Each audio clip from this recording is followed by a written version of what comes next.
Certains films vous emmènent parfois sur des routes imprévues, même quand c'est le vôtre. Nadia El Fani peut en témoigner. Quand elle commence le tournage de Même pas mal, la réalisatrice tunisienne est loin de se douter qu'elle va avoir un cancer, que le régime de Ben Ali va tomber. Son documentaire se transforme alors en journal intime où elle nous raconte son double combat contre la maladie et contre les islamistes qui ne supportent pas ses déclarations militantes.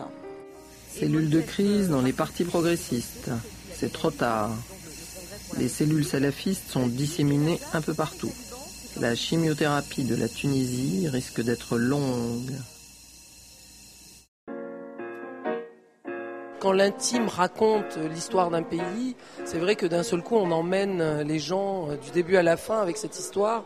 Et le parallèle entre les cellules cancéreuses qui étaient dans mon corps et les cellules cancéreuses salafistes de la Tunisie était une évidence. Et je crois que je ne suis pas la seule à parler du cancer quand on parle des mouvements islamistes aujourd'hui dans le monde arabe. Pokash Pascoal, elle, a choisi la fiction pour nous replonger dans son adolescence. Les deux héroïnes de Poraki Todoben sont deux sœurs, deux Angolaises, qui ont fui la dictature de leur pays. Nous sommes dans les années 70. Elles ont trouvé refuge au Portugal. Elles vont devoir apprendre à se débrouiller toutes seules. Sim, mãe. Mas tens de vir. Eu já estou farta.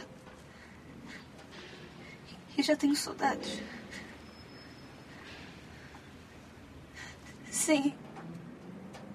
Mas nós já não temos quase dinheiro nenhum, mãe. Mãe? Não te preocupes. Beaucoup d'adolescents étaient envoyés au Portugal.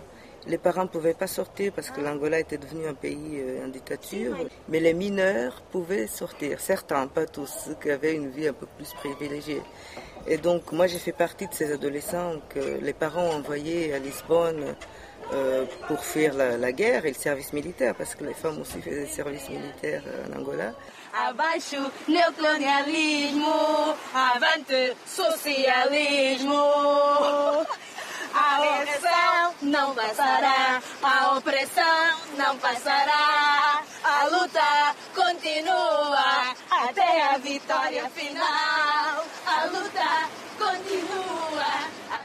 Pour la réalisatrice, c'était important d'être sélectionnée au FESPACO, mais son film pourrait être exclu de la compétition officielle pour une histoire de format.